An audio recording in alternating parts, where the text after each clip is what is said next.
Senhor, meu amado, bem-vindo de volta à nossa escola bíblica. Nós estamos falando das parábolas de Jesus. Jesus amava falar sobre parábolas porque ele confundia os que se diziam sábios e atraía os humildes. Então, pegue a sua Bíblia, pegue o seu caderno de estudos, ore ao Senhor, pede a Ele discernimento, entendimento, conhecimento, sabedoria, pede a Ele proteção para que nós possamos desvendar dos seus mistérios. Hoje nós falamos de algumas parábolas e nós vamos começar por uma parábola que está em Mateus 15, no versículo 12 e 13. Né? Diz assim: Então, acercando-se dele, os seus discípulos lhe disseram: Sabes que os fariseus, ouvindo estas palavras, se escandalizaram? Ele, porém, respondeu: Toda planta que meu Pai Celestial não plantou será arrancada. Logo na sequência, nós vamos ver a dos cegos, né? Porque ele continua a parábola falando disso. Então, aqui nós vamos ver que Jesus está comparando estes sábios, fariseus, saduceus, ou seja, as pessoas de maior status, maior proeminência naquela época, como uma erva daninha. Na verdade é isso. É uma erva daninha que Jesus está dizendo que vai ser arrancada. Vamos entender por quê? Muito bem. Quando ele diz toda planta que Deus não plantou, ou seja, é uma planta que surgiu pelo homem. Do que ele está falando? Quando ele fala planta, do que ele está falando? Ele está falando de doutrina. Ele está falando de ensinamento. Então, tudo o que for doutrina, tudo que for ensinamento, tudo que for planta, que não veio de Deus, é uma planta má. É uma planta que nós chamamos de erva daninha. Ora, meu querido, você já deve ter tido um jardim, você já deve ter tido um local onde plantou alguma coisa. Quando você planta alguma coisa, naquele solo, às vezes, surge uma planta diferente daquela que você plantou. Esta planta não é a desejada, portanto, nós chamamos de erva daninha. Esta erva daninha, como é que você tira isso? Como é que você age em relação a uma erva daninha? Você vai arrancar. Inclusive, você vai arrancar esta erva daninha com as raízes. Por que você arranca com as raízes? Porque se você não arranca com as raízes, dali a pouco ela volta, porque a raiz ainda está lá na terra. Então, quando Jesus diz que vai ser desarraigado, quando vai ser arrancado, ele está dizendo que Deus vai tirar com a raiz. Ele vai retirar tudo, vai morrer, não prosperará. Então, Deus é a origem de todo ensinamento que diga respeito à justiça e à vida. Tudo que vier dos homens que não tenha esta origem divina, tudo que for criação da cabeça do homem, do coração do homem, das intenções dos homens, que era o que acontecia com os fariseus e com os saduceus, isso é erva daninha.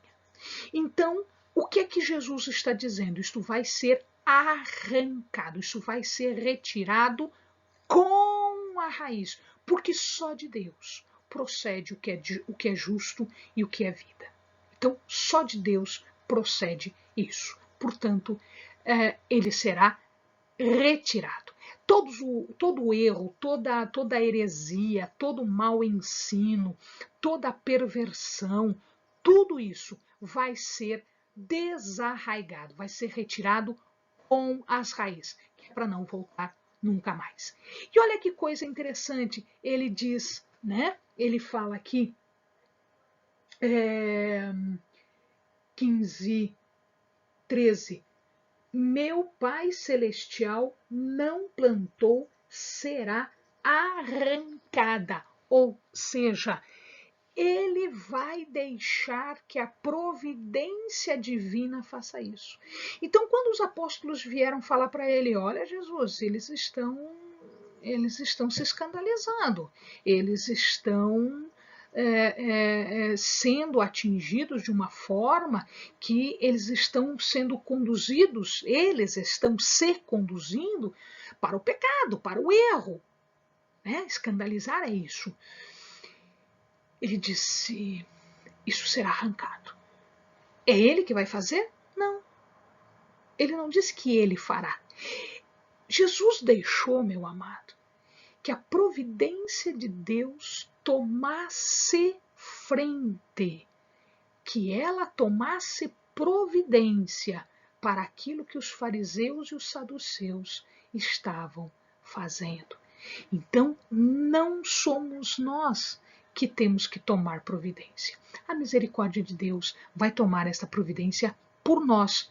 Jesus nos ensina isso. Quando Jesus fala assim, ele está dizendo que vai acontecer da mesma forma com ele, né? E conosco. Amém?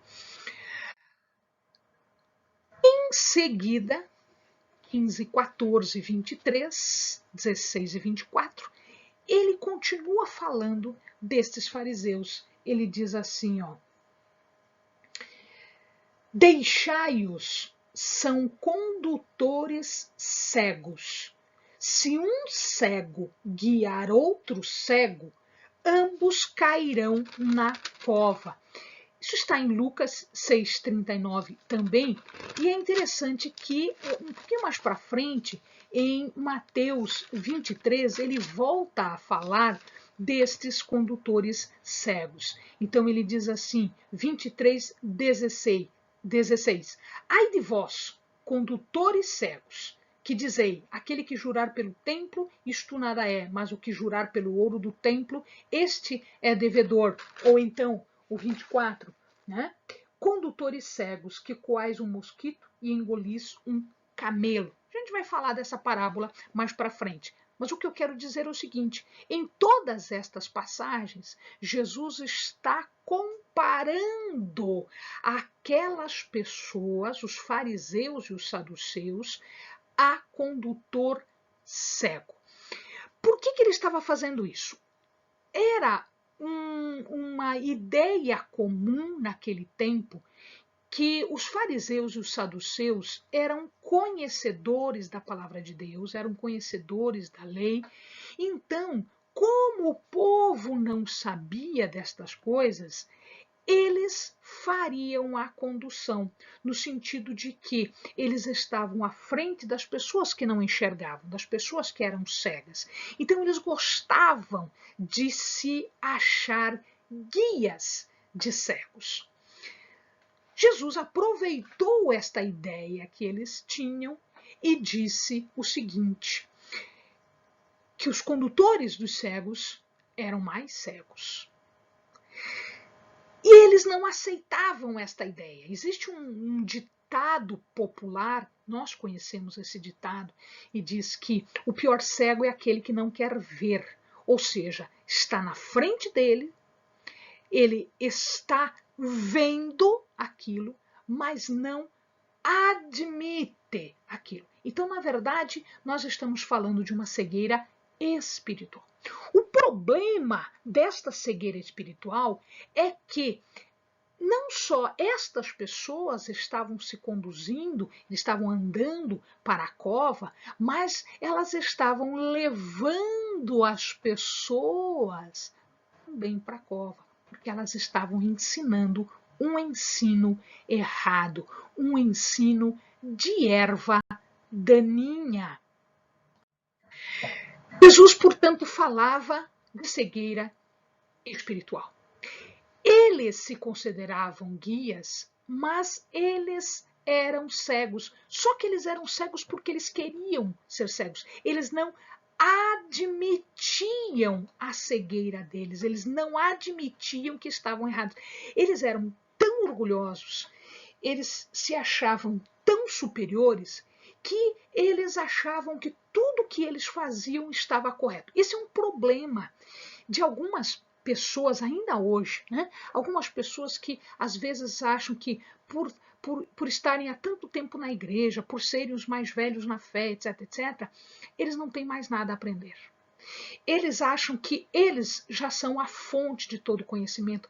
Amados, está errado. A fonte de todo conhecimento é Jesus. A fonte de todo conhecimento nos foi deixada por Deus através da palavra. Jesus veio explicar isto para nós e nós precisamos buscar incessantemente. Por quê? Porque nós podemos achar uma coisa quando não é aquilo e nós podemos ensinar uma coisa errada. Isto é um problema muito sério, porque não é só a nossa vida espiritual que está em jogo, mas a vida espiritual daqueles que estão ouvindo os ensinamentos, ouvindo a pregação, ouvindo os conselhos, ouvindo a instrução, quando na verdade essa instrução não está vindo de Deus, está vindo do coração de uma pessoa, está vindo da cabeça de uma pessoa. Isto é um problema, porque eles perverteram a doutrina e eles estão ensinando alguma coisa que não corresponde à verdade de Deus, à verdade que nos foi deixada pelos seus ensinamentos. Como eles podem saber o caminho se eles são cegos? Eles não enxergam, eles não querem enxergar e, portanto, eles estão indo para o caminho errado. Jesus diz que o destino deles é a cova. Que é esta cova? A cova aqui, ela era utilizada quando os caçadores iam à caça. Eles faziam armadilhas com buracos cavados no chão. Então, para pegar a presa, para pegar a caça, eles induziam esta caça a cair na cova e, portanto, eles eram destruídos, eles eram mortos, eles eram caçados desta forma.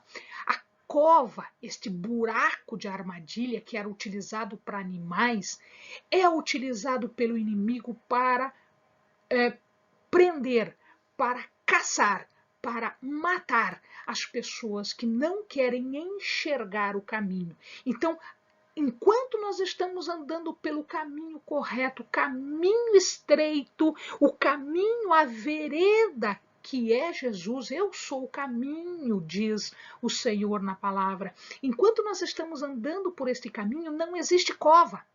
Não tem cova no caminho de Deus. Mas, quando nós nos desviamos do caminho, existem várias covas, existem várias armadilhas. O que Jesus está dizendo é que um cego que não está andando pelo caminho, que não quer enxergar, ele está indo pelo caminho errado, onde tem várias covas, onde o inimigo colocou várias covas para nos caçar, e ele está levando pessoas com ele. Esta palavra de Jesus aconteceu, ela se realizou. Jerusalém foi destruída pelos romanos em 70 depois de Cristo. Então, Cristo, dizem os estudiosos, que ele morreu com 30 e alguns anos, 33, por aí, mais ou menos, 33 anos, mais ou menos. Ou seja, 33 anos. Em 70, Jerusalém cai. Ou seja, aquela palavra que Jesus tinha vindo trazer e que não foi aceita, né, foi a ruína destas pessoas, porque efetivamente eles caíram na cova. Bom, uma vez que Jesus havia sido confrontado, porque eles achavam que Jesus era um herege, era um pecador, ele não seguia as doutrinas que os homens haviam criado, ele não seguia os conselhos dos fariseus, ele era um pecador, ele não lavava as mãos, ele andava com pecadores, ele fazia milagres, enfim, para eles, Jesus era um desviado, não era um judeu, na acepção correta religiosa. Então, o que acontece? Eles começaram a perseguir e a jurar Jesus de morte, ou seja, Jesus estava para ser morto. Jesus sabia disso, mas não era a hora ainda. Então o que acontece é que Jesus vai a um local de nome Tiro. Então vejamos lá, isso acontece, está contado para nós no capítulo 15 de Mateus, do verso 21 até o verso 28. E neste lugar, em Tiro, certa mulher cananeia daquela região clamou: Senhor, filho de Davi, tem misericórdia de mim, minha filha está horrivelmente endemoniada.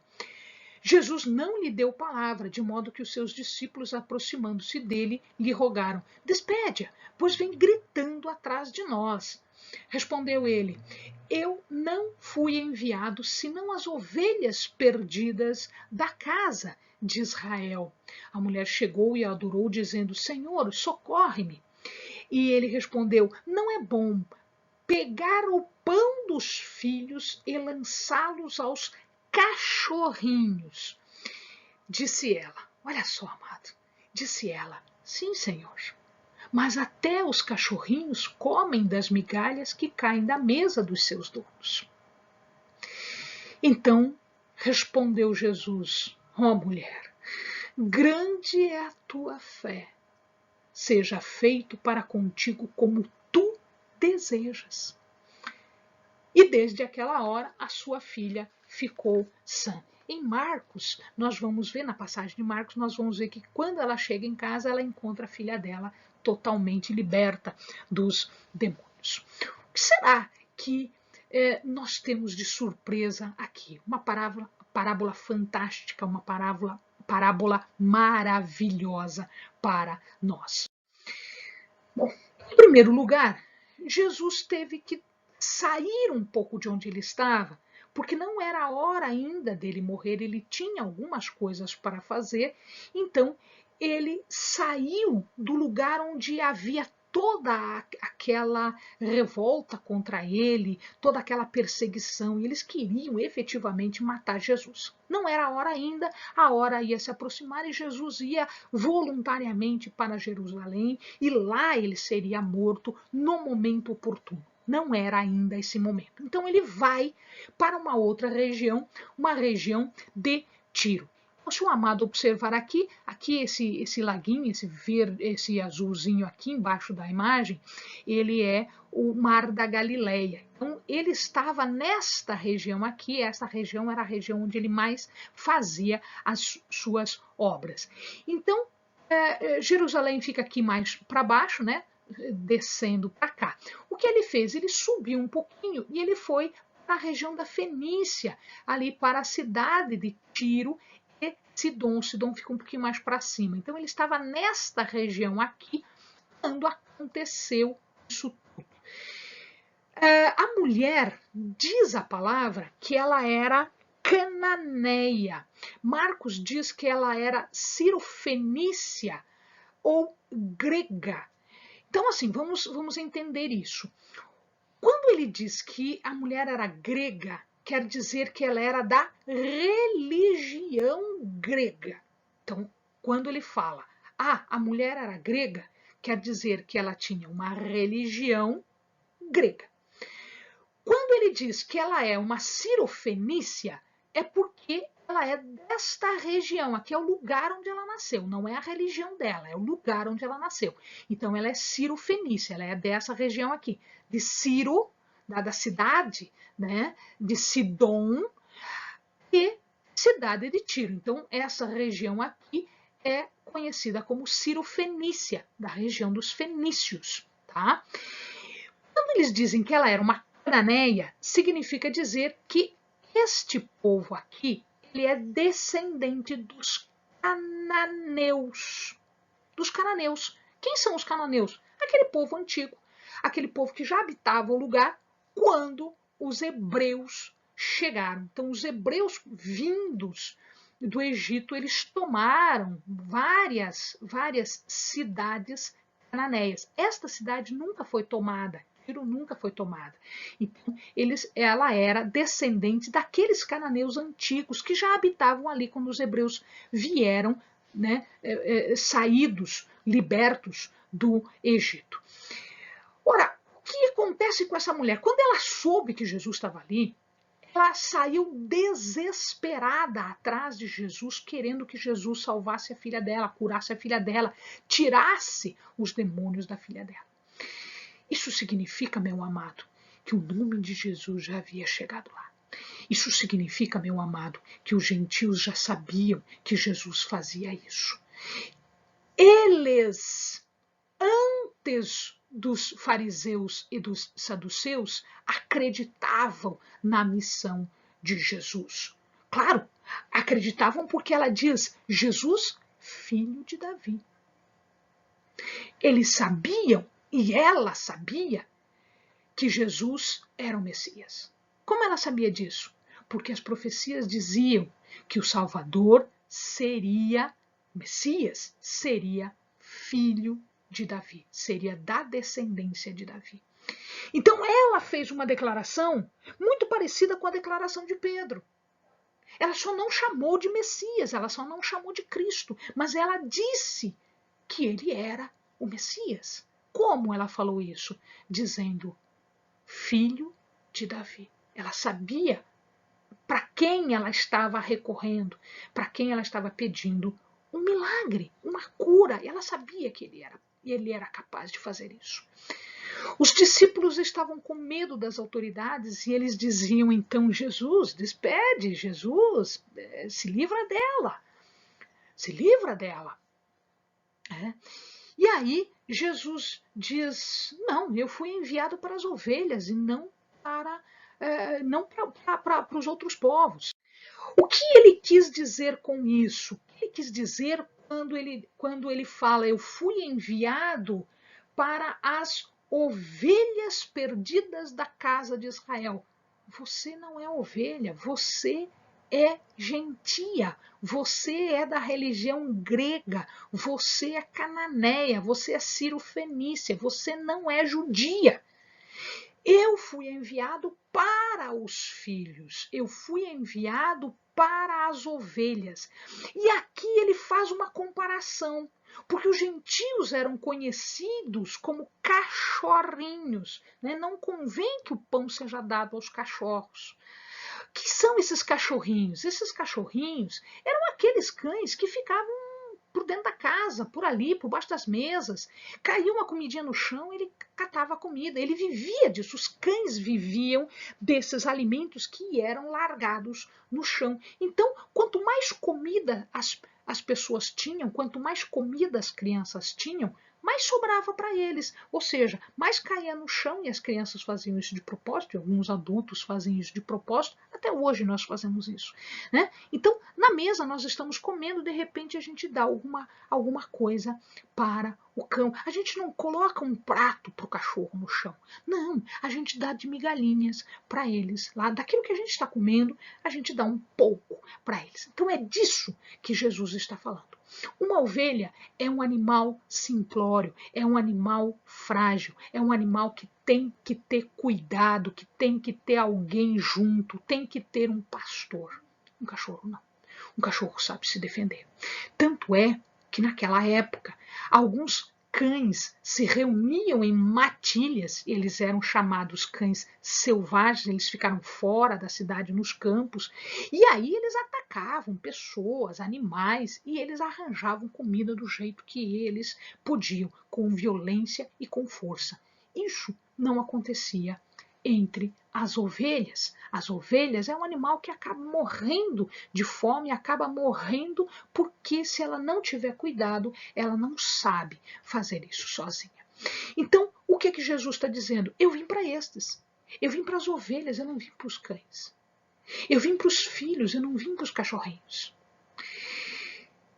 Aí, o que acontece é uma coisa fantástica. Veja, ela chama, Jesus não responde. Ela chama, os apóstolos começam a tentar afastá-la.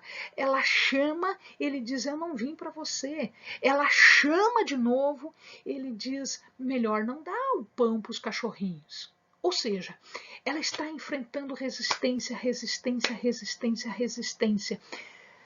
Aqui, amado, nós podemos comparar com as nossas vidas. Às vezes nós clamamos, clamamos, clamamos, clamamos e não responde. Clamamos e alguém acha ruim que nós estamos clamando. Clamamos e alguém diz, né? O próprio Jesus diz que não é isso. Clamamos de novo, ele diz, não, eu não tenho bênção para você. A mulher parou de reclamar?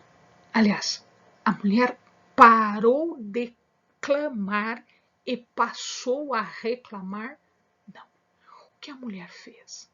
Ela se prostra diante de Cristo em adoração, em reconhecimento. Vamos ver? Então, o que acontece aqui é que ela faz uma menção, uma declaração profunda de fé, de adoração, de reconhecimento. Ela não quer o alimento dos filhos. Ela aceita, ok, eu sou um cachorrinho. Eu sou gentia, eu sou um cachorro, eu não mereço as bênçãos. Mas até um cachorrinho merece migalha. E a migalha que Deus tem para dar é suficiente para as nossas necessidades. É suficiente para operar um milagre na nossa vida, para operar um sinal de misericórdia na nossa vida.